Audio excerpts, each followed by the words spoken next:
गर्म जल की प्रशंसा करते हुए आयुर्वेद कहता है कि कफ में दो अनिलामग्नम दीपनम बस्ति शोधनम, यानी कि कफ मेद के लिए जो है वो बहुत ही लाभकारी है। गर्म जल हल्का होता है, ये पाचन शक्ति को बढ़ाने वाला होता है, पाचन संबंधी रोगों को दूर करने वाला होता है। और इस जल के सेवन से क्या कहा कि जो पीनस है, साइनस है, साइनोसाइटिस है, एलर्जी है, वो दूर हो जाता है। पेट का अफारा भी ठीक हो जाता है और हिचकी में भी लाभ हो जाता है। यानी कि जिन रोगों में ठंडे जल का निषेध है, उन रोगों में गर्म जल का विधान है।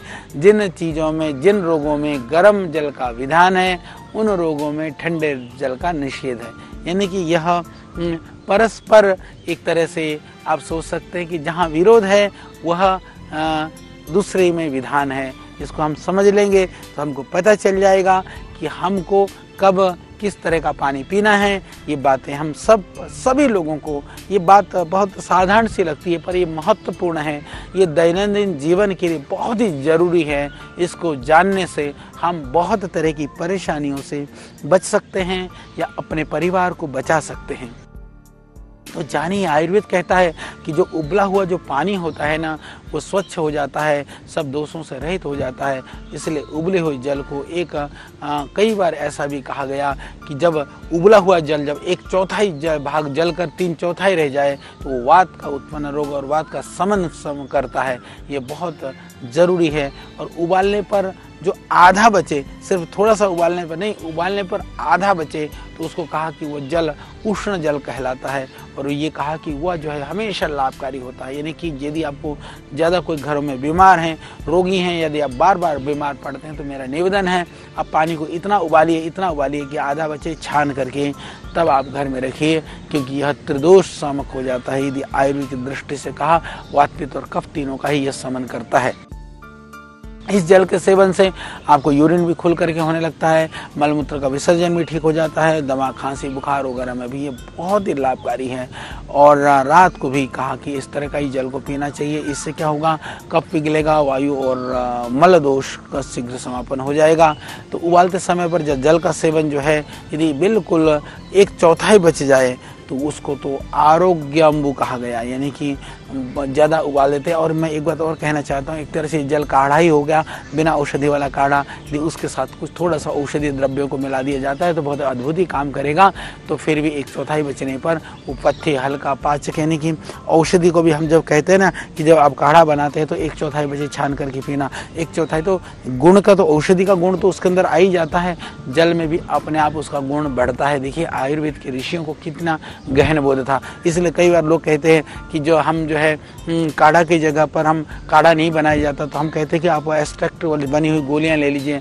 गिलोय का काढ़ा नहीं पिया जाता तो गिलोय घनबट्टी ले लीजिए, पर गिलोय का गुण तो आपको मिलेगा पर जल का गुण वहाँ पर नहीं मिलेगा। जब आप काढ़ा बनाते हैं तो उस औषधि द्रव्य का गुण भी आपको मिलता है, तो जल का गुण भी आपको मिलता है।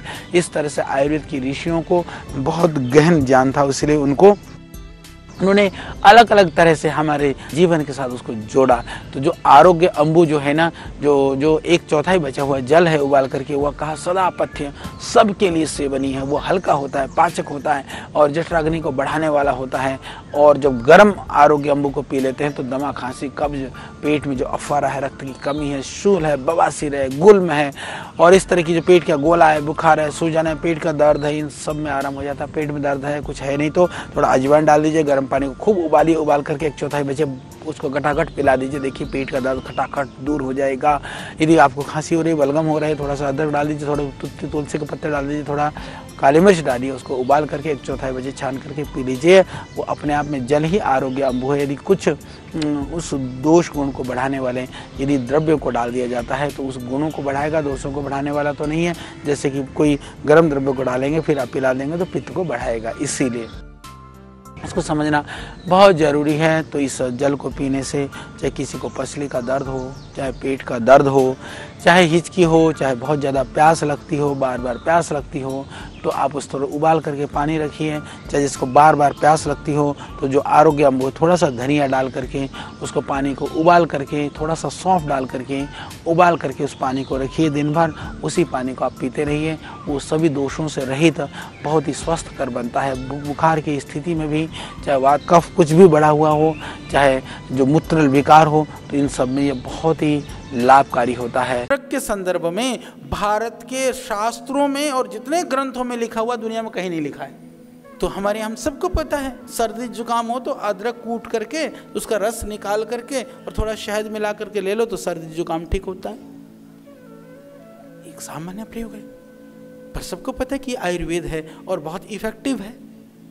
जो एलोपैथिक जो टॉप लेवल की जो एंटीबायोटिक्स हैं, यदि वो काम ना करे तो आप क्या करना, अदरक को कूट करके लगभग 5 ग्राम अदरक को कूटेंगे तो लगभग आपको 2 ग्राम लगभग आपको रस मिलेगा, और उतना सा ले करके उसमें शहद मिला करके और आप चाट लीजिए दिन में 2-3 बार। आप देखिए कैसे भी खांसी और कफ की शिकायत है वो आपको ठीक हो जाएगा। किसी को कफ हो रहा तो कहेंगे अदरक वाली चाय पी लो, उसको चाय में भी डाल करके। और मैंने देखा कि ये अदरक वाली चाय की परंपरा और ये मसाले वाली चाय की परंपरा भारतवर्ष में ज़्यादा प्रचलन में है, बाहर विदेशों में नहीं है। वो चाय को चाय की तरह ही पीते हैं, यहाँ तो चाय में भी अदरक डाल दिया जाता है, उससे उसके गुण की वृद्धि होती है। सर्दी कफ जुकाम में लाभकारी जो उसका गुण है बढ़ जाता है।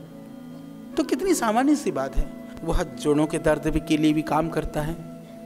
हम हल्दी, मेथी, सौंठ 3 चीज़ का पाउडर कर करके तीनों चीज़ को आप 1 चम्मच सुबह शाम ले लीजिए पानी या दूध से। हल्दी, मेथी और सौंठ सामान्य सी चीज़ हैं। जिनको अर्थराइटिस की शिकायत हो, जिनको कफ की शिकायत हो, थायराइड होने की संभावना हो या थायराइड की प्रारंभिक स्थिति हो, जिनको एक्सेस फैट हो, मोटापे के लिए भी ये काम करती है चीज़। इवन जिसको पेट में कॉन्स्टिपेशन और गैस बनती हो उसमें भी ये चीज़ काम करती है। आयुर्वेद की एक विशेषता है, ये खासियत है कि हम एक द्रव्यों से बहुत तरह के जो रोग हैं हम उनको ठीक कर सकते हैं। ये बहुत बड़ी बात है और उसका कोई नुकसान भी नहीं है। एक अदरक, एक हल्दी, हम बहुत सारे रोगों को उससे ही ठीक कर सकते हैं। तो कितना सरल और सुगम है। अदरक खाने मात्र से हम कफ से लेकर सर्दी से लेकर के कई बीमारियां ठीक कर सकते हैं। यदि भोजन से पहले अदरक के टुकड़े कर लो, 4-6 टुकड़े जो है करके, भोजन से पहले उन अदरक के टुकड़ों को चबा करके खाएंगे। थोड़ी तीखी लगे तो रोटी के 1-2 टुकड़े ले लेना, साथ में उसको खा लेना। तो इससे भूख की वृद्धि होती है। यानी खाना खाने से पहले खाया हुआ अदरक भूख को बढ़ाता है। भोजन के बीच में अदरक खा लें तो वायु नहीं बनती है, भोजन पचने में उससे सहयोग मिलता है। और यदि भोजन के बाद में अदरक खा लें तो खाया हुआ पच जाता है, जो हमने भोजन खाया वो हजम हो जाता है। कितनी बढ़िया चीज़ है। और आप कल्पना करिए कि कितना गहरा अनुसंधान है हमारे ऋषियों का। एक अदरक, और आप प्रयोग करके देखो, मैं सच बता रहा हूँ, आप देखेंगे आपको बहुत फर्क मिलेगा। भोजन के साथ खा करके देखो अदरक को।